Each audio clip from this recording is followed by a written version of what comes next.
Story zone, তোমার অনুভূতিদের খুঁজে নাও এখানেই। দুদিন বাদে মাহিনের সঙ্গে বিয়ে, আর এখন একটা গুন্ডা সন্ত্রাসীর সাথে ঘুরে বেড়াতে একটুও লজ্জা লাগলো না তোর? ঘরময় ছক্কা হাঁকালো রোকেয়া প্রাচী। রোকেয়ার শেষ কথায় পুরোপুরি স্তম্ভিত হয়ে পড়ল ঈশানী। উষা আর নানি টিভিতে সিরিয়াল দেখছিলেন, ওপাশে উত্তেজনামূলক বিশেষ পর্ব রেখে ছুটে এলেন এবার। দেবরা অস্থির হয়ে শুধালেন, কি ওই দে? সিঁড়িতে দাঁড়িয়ে থাকা অবস্থাতেই নানির পানে তীক্ষ্ণ দৃষ্টিপাত করে ঈশানী। অতঃপর জিভের ডগায় শুষ্ক অধর ভিজিয়ে জোর গলায় বলে, আমি কোনো গুন্ডার সঙ্গে ঘুরে বেড়াইনি মা, খুব ক্লান্ত লাগছে, দয়া করে রুমে যেতে দাও। রোকেয়া চোখ গরম করলেন এবার। মেয়েকে এক হাত দেখিয়ে বললেন, আবারও মিথ্যা বলছিস? জিশান সব বলেছে আমাকে। একটা সন্ত্রাসীর সঙ্গে কিসের এত ঘনিষ্ঠতা তোর? জিসান আমার সঙ্গে কখনো যোগাযোগ করে না, অথচ তোমাকে কল দিয়ে ঠিকই এসব ভুলভাল কুচ্ছা রটিয়ে বেড়ায়। ভুলভাল? কোনটা ভুলভাল?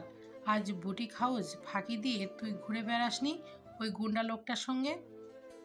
হৃদয়টা ভরে উঠল ব্যথায়।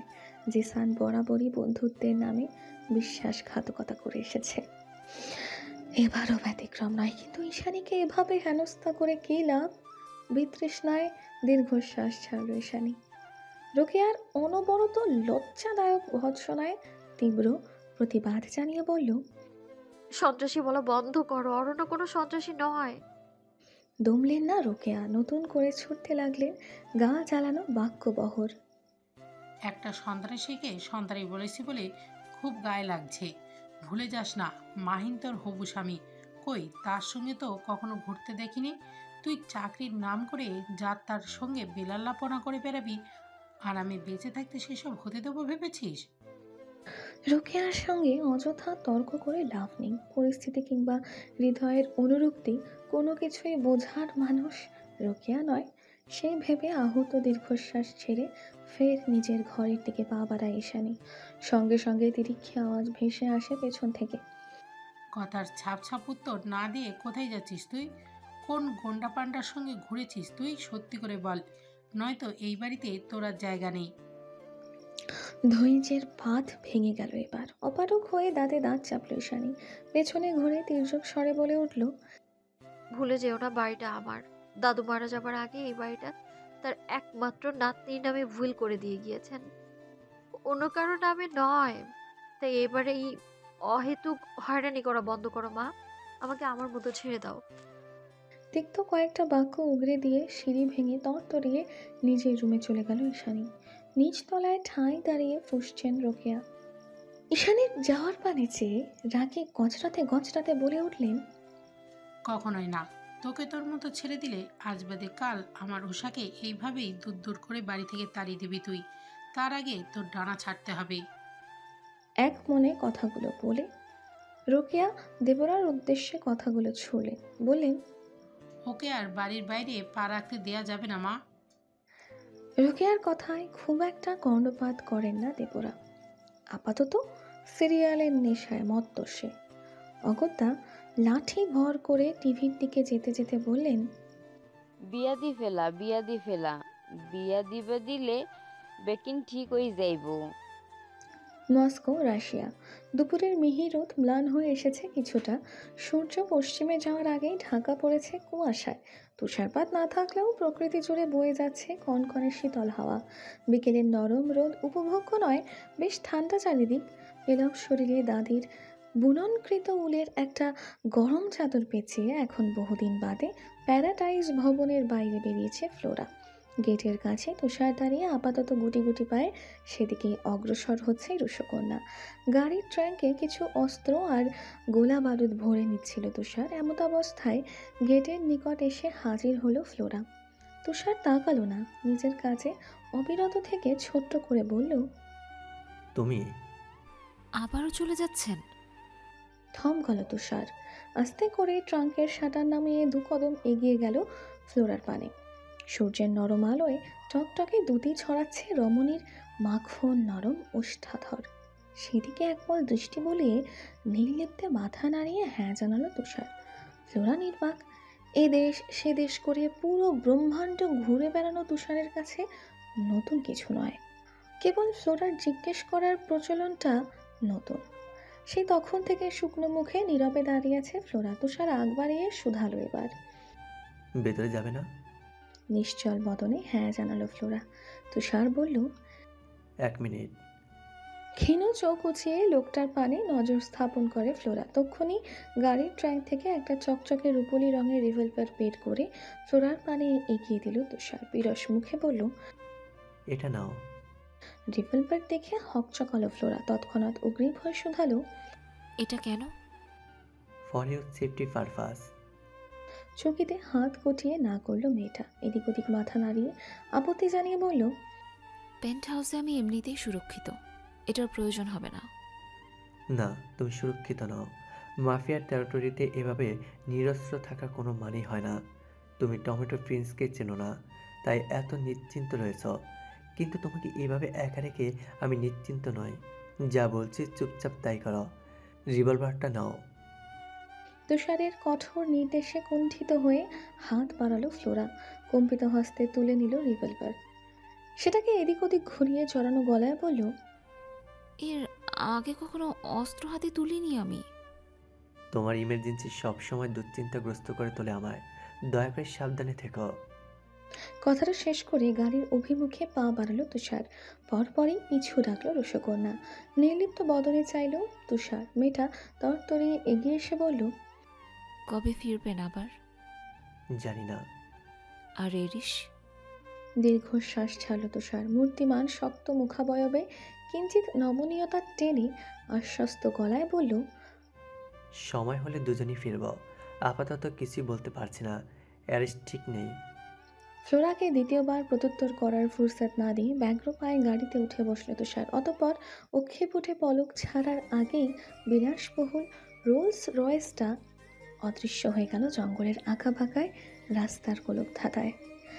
কেটে গিয়েছে বেশ কয়েকদিন। দিন পেরিয়ে রাত হয়, ফের রাত পেরিয়ে দিন। ইরিশের খোঁজ পায় না ঈশানী। যেন পৃথিবীর থেকেও অদৃশ্যমান সে। বাস্তবতায় জুড়ে থাকা অবাস্তব এক মরীচিকা। বিষণ্ণতা কাটে না ঈশানীর। হৃদয়ের ব্যথায় জমে নীল হয়ে আছে সমগ্র অস্তিত্ব।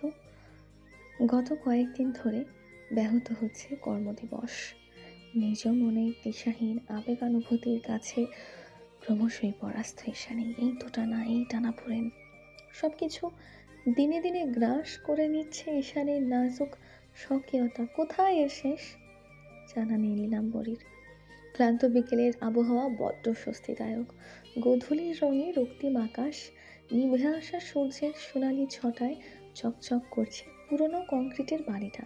এখন বহুদিন বাদে ছাদে এসেছে ঈশানী। শ্যাওলা পড়া পাঁচিলের উপর দুহাত রেখে চোখ মেলেছে শূন্য আকাশে। রাতভর বৃষ্টি হয়েছে, চারিদিকে ভেজা মাটির সোদা এক গন্ধ। স্যাঁতস্যাঁতে ছাদের এক কোণে বান্ধবীকে নিয়ে হুড়োহুড়িতে মেতেছে উষা। সেদিকে একপল চেয়ে আবেশে চোখ বুঝল ঈশানী। ঠিক তখনই কর্ণকুহরে ভেসে এলো চমৎকার পুরুষালী এক পরিচিত কণ্ঠস্বর। Good afternoon. তড়াক করে চোখ খুলল ঈশানী। চকিতে পাশে তাকাতেই দেখল হাস্যোজ্জ্বল বদনে চেয়ে আছে মাহিন। ঈশানীর বিভ্রান্ত চেহারার পানে সূক্ষ্ম নজর বুলিয়ে ফের কথা পারে যুবক। বেশ আশ্চর্য মনে হচ্ছে। জোরপূর্বক হাসল ঈশানী। মাহিন বলল, বেশ কিছুদিন হলো কোনো খোঁজ খবর নেই তোমার, ঠিক আছো? এবারও নির্বাক নমনী। ঠোঁটের আগায় সুপ্ত মিকি হাসিটা এখনো দৃশ্যমান। স্থির হলো না মাহিন। নতুন উদ্যমে বলে উঠল, তোমার মুখটা এমন শুকনো লাগছে কেন? জ্বর টর হয়নি তো দেখি? কথাটা শেষ করে ঈশানীর কপাল ছোঁয়ার প্রয়াসে হাত বাড়ালো মাহিন। তৎক্ষণাৎ তড়িৎ বেগে পিছিয়ে গেল ঈশানী। কণ্ঠনালী ভেদ করে সঞ্চারিত হলো ক্ষুদ্র বাক্যবাণ। জ্বর এসেছে। কবে থেকে? গত 3 দিন। আমাকে জানাওনি কেন? এবারে থমকালো ঈশানী। দীর্ঘ একটা নিঃশ্বাস ছেড়ে অকস্মাৎ বলে উঠল, আমি এই বিয়েটা করতে পারবো না মাহিন। আমি চাই আপনি ভালো থাকুন সব সময়। কয়েক মুহূর্ত স্থবির হয়ে দাঁড়িয়ে রইল মাহিন। নিজেকে জুৎসই সামাল দিতে বেশ কিছুটা সময় রাখল। অতঃপর শুষ্ক একটা ঢোক গিলে শুধালো। এই সিদ্ধান্তের একমাত্র কারণ নিশ্চয়ই এরিস ইভান।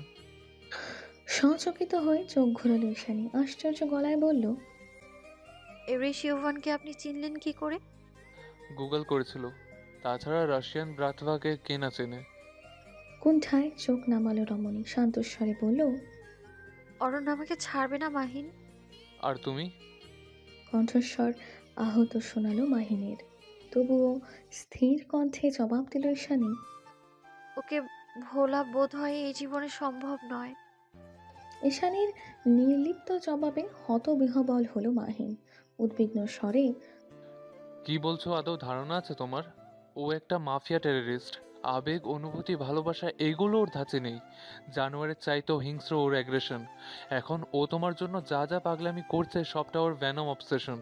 বাস্তবতা বোঝার চেষ্টা করো ঈশানী। ও একটা আধারের নিশাচর ছাড়া আর কিচ্ছু নয়। তপ্ত শ্বাস ফেলল ঈশানী, খোলা আকাশের পানে তাকিয়ে বলল, জানি, সব জানি, কিন্তু কি করব বলুন? ওই জানোয়ারটা রক্তে মিশে গিয়েছে আমার। আমি চাইলেও ভুলতে পারছি না। এই বাস্তবতা, এই সাবলীল জীবনযাপন, সকল চাকচিক্য এগুলো ছাপিয়ে ওই কালো দুনিয়ার নিষ্ঠুর মানবের জন্য হৃদয়ে দহন অনুভূত হচ্ছে সর্বক্ষণ। ওই মাফিয়াটিকে ছাড়া আমার আমার নিগড় চিত্ত কিচ্ছু চাইছে না, আর কিচ্ছু না।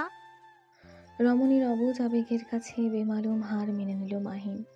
দীর্ঘশ্বাস ছেড়ে বলল, দুনিয়া, সমাজ, বাস্তবতা এইসবের কথা ভেবে দেখেছো একবারও? আদৌ কি এই পরিণয়ের কোনো স্বস্তিদায়ক পরিণতি দিতে পারবে তোমার মাফিয়া বস? এবারও ভাবলে সে ঈশানী। আমার দুনিয়া, আমার সমাজ, সবকিছু ওই খারাপ মানুষটাকে ঘিরেই আবর্তিত মাহিন। পরিণতির কথা আমি জানি না, তবে অরণ্য আমায় কখনো ছেড়ে যাবে না, এটা আমার বিশ্বাস। একটা টেররিস্টকে বিশ্বাস করতে ভয় করছে না তোমার? আপনি ভয়ের কথা বলছেন, সেটা বহু আগেই পার করে এসেছি আমি। তার মানে তুমি জেনে শুনে অন্ধকারে পা বাড়াবে, আঁকড়ে ধরবে একটা মরীচিকাকে? পুরো দুনিয়ার কাছে মরিচিকা হলেও আমার কাছে এক সমুদ্র অনুভূতির নাম এরিস ইউভান। হ্যাঁ সূচক মাথা নাড়ালো মাহিন। মুখগহ্বরে অবস্থিত শেষ নালাটুকু গলার্ধকরণ করে নরম স্বরে বলল, আই আন্ডারস্ট্যান্ড। তবে তোমাকে নিয়ে সবসময় চিন্তিত থাকবো আমি। পাশ খুলল ঈশানী, হতচকিত হয়ে শুধালো, আপনি সত্যি এই বিষয়টা এত সহজে মেনে নিয়েছেন? আমিও কারোর জন্য ঠিক এমন ভাবেই অসহনীয় দুর্বলতা অনুভব করি ঈশানী। না, বোঝার তো কিছু নেই। তুমি জানো, গত কয়েকদিনে নিজের অনাগত বিয়ে, সংসার নিয়ে কত স্বপ্নই না দেখে ফেলেছি আমি। অপরাধ বোধে মুখশ্রী চুপসে এইটুকুনি হয়ে গেল ঈশানীর।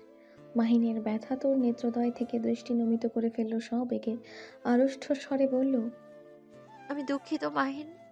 আপনার মতো মানুষকে এভাবে ফিরিয়ে দেওয়া লজ্জাজনক, কিন্তু কি করব বলুন? মনের বিরুদ্ধে যেতে পারছি না কিছুতেই। গিল্ট ফ্রি করতে হবে না।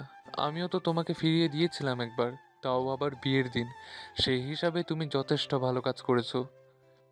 বিনা বাক্যে দাঁড়িয়ে রইল ঈশানী। সুশ্রী মুখের পানে চেয়ে ম্লান হাসল মাহিন, কণ্ঠে ধাতস্থতা টেনে বলল, ভেতরের অনুভূতিকে ঠিক এইভাবেই প্রাধান্য দেওয়া উচিত, নয়তো আমার মতন হারাতে হয়। I appreciate you.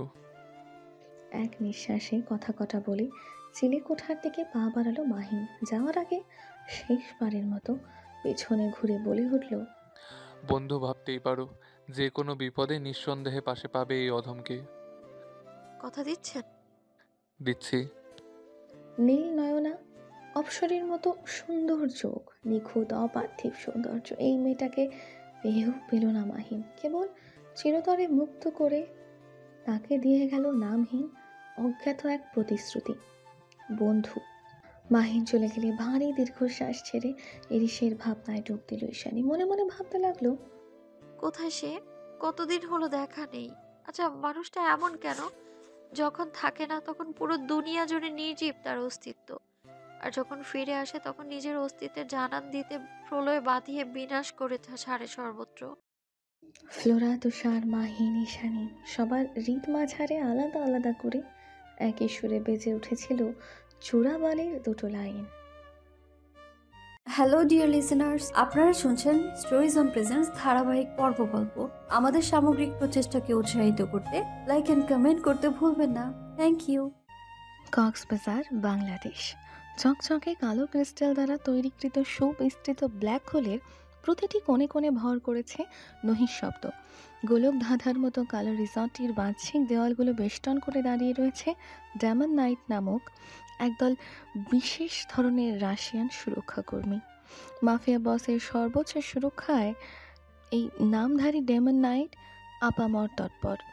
প্রতিটি মানবের দানবীয় শরীর জুড়ে বীভৎস রং বেরঙের ট্যাটুর আস্তরণ।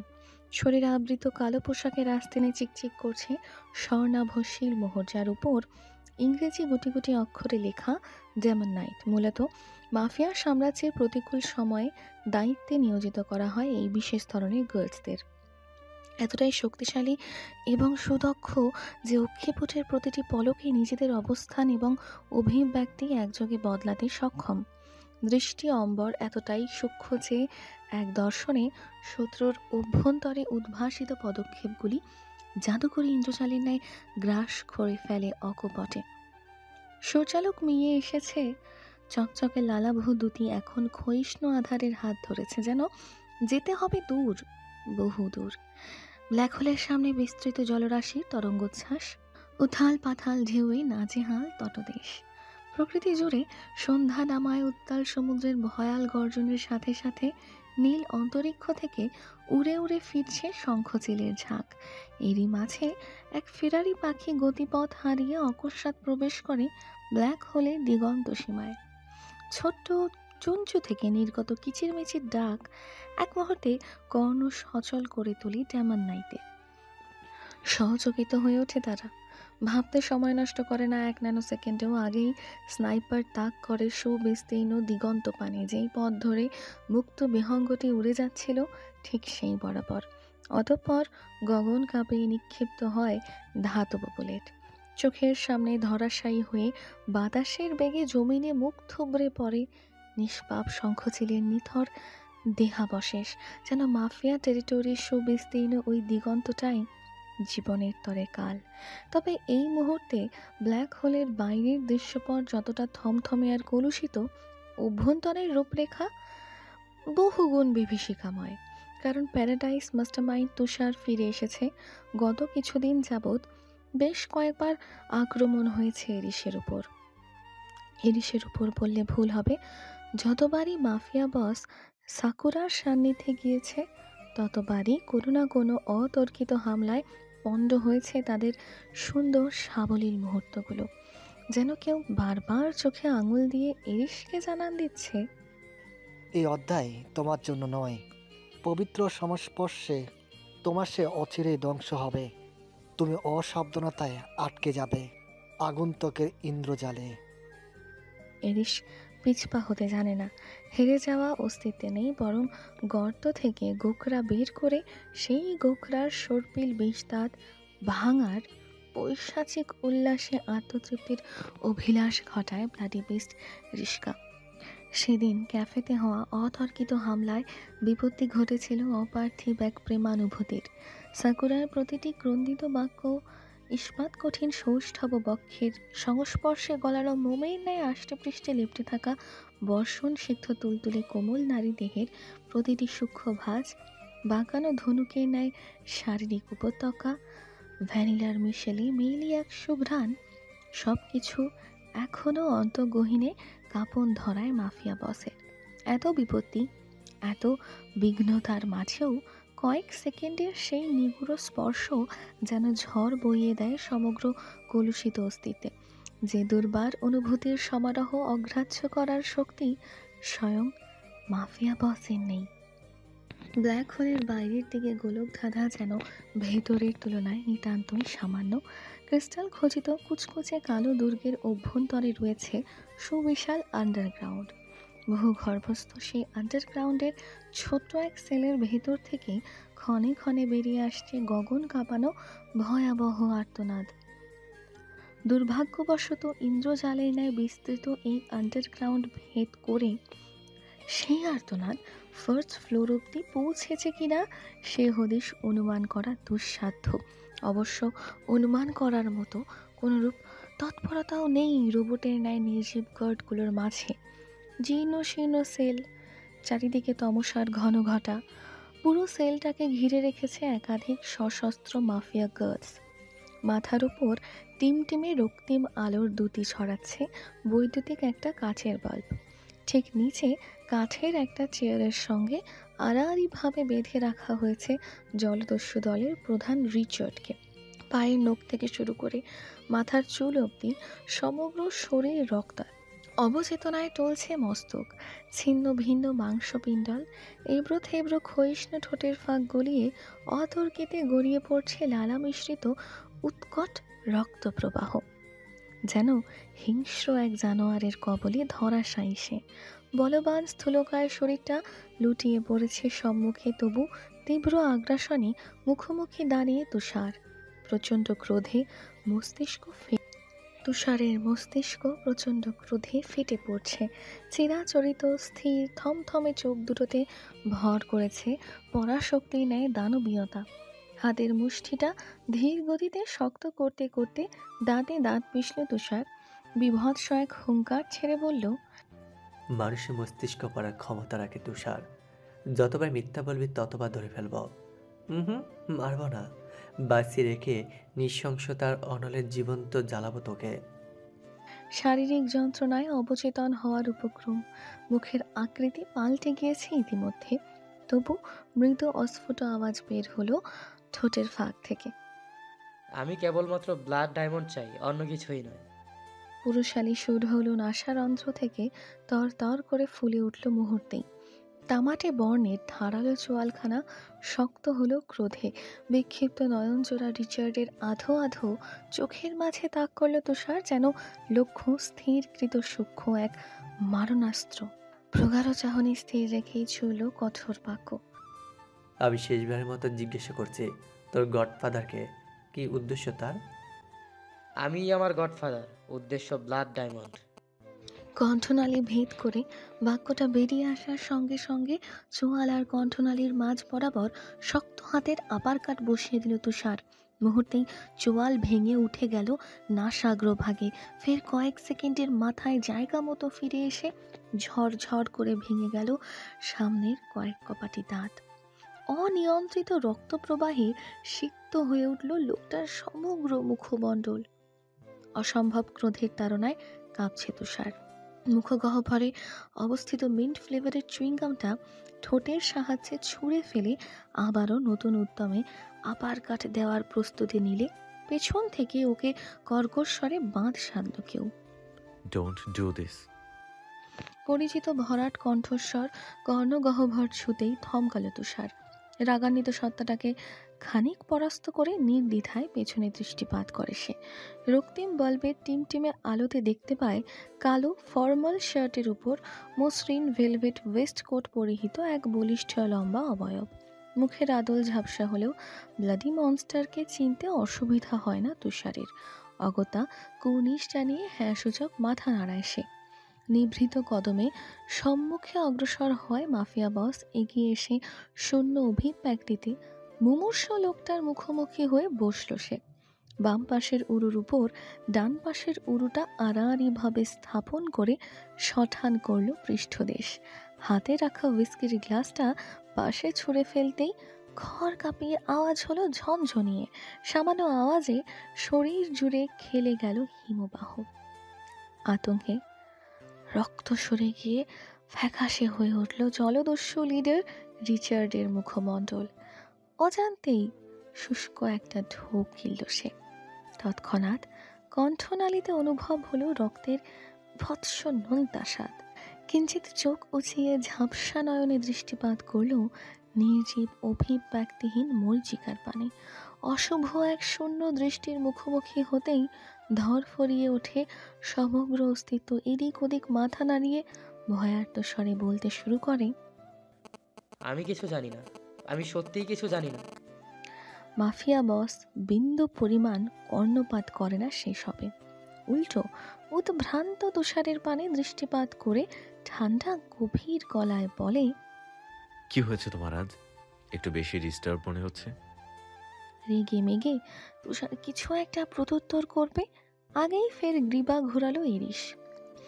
রিচার্ডের রক্তাক্ত মুখটা গভীর দৃষ্টি পরক করে ঠান্ডা আওয়াজে বলে ওঠে, ড্যাগারের হাতল দিয়ে মুখ ভেঙে দেওনি কেন? এখনো কথা বলার শক্তি কোথায় পায় ও? মাফিয়া বসের এহেন শীতল ধারালো আওয়াজে বিস্ফোরিত হলো তুষারের দুনয়ন। জুৎসই প্রত্যুত্তর করার জন্য তাকে ভাবতে হলো কিয়ৎক্ষণ। ঠিক সেই মুহূর্তে কঠোর আওয়াজে আর এক দফা বিস্ফোরণ ঘটালো মাফিয়া বস। হাতের রিভলভারের নলের সাহায্যে তুলে ধরল লোকটার ভঙ্গুর চিবুকখানা। হাঁপড়ের ন্যায় ওঠানামা করা শ্বাস প্রশ্বাসে কিঞ্চিত ব্যাঘাত ঘটল বোধ হয়, যার দরুন বেরিয়ে এলো চোখের কোটর। সেদিকে স্থির দৃষ্টিপাত করে এরিস বলল, রক্তপাত ঘটিয়ে অযথা নিজের এনার্জি নষ্ট করার মানে হয় না। আমি আপাতত এসবের মোডে নাই। চলো একটা গেম খেলা যাক। মাফিয়া বসের প্রতিটি পদক্ষেপের উপর আস্থা রয়েছে তুষারের। ফলস্বরূপ আশ্চর্য হলো সে এখনো যন্ত্রের ন্যায় স্থির মুখাবয়ব। ওদিকে এরিসের বাক্যকে হেয়ালি মনে হলো রিচার্ডের নিকট। সে কপাল গোছালো খানিক, অস্পষ্ট আওয়াজে বলল, গেম? কিসের গেম? ঠোঁটের আগায় খেলে গেল ক্রূরতা। নেত্রদয়ে উদ্ভাসিত পৈশাচিকতা ধরে রেখেই আত্মা কাঁপানো শীতল আওয়াজে জবাব দিল mafia boss, my most favourite game, Russian roulette. নাম শুনেছ নিশ্চয়ই? এ যেন শুধু নামে নয়, বস্তুত হৃদয়হীন এক পৈশাচিক এক আত্মা, দ্য ব্লাডি মনস্টার। নয়তো এমন একটা নৃশংস গেম কি করে কারো পছন্দের হতে পারে? অন্তরাত্মা একযোগে প্রকম্পিত হলো রিচার্ডের। মাত্রাতিরিক্ত শঙ্কায় সে ধরফরিয়ে উঠে বলল, না, এইটা গেম নয়, এটা একটা মরণ ফাঁদ। এক্স্যাক্টলি। আজকের গেমটা রাশিয়ান রুলেট থেকে একটু ভিন্ন, কারণ আজকের খেলায় তোমার কোনো প্রতিদ্বন্দ্বী নাই।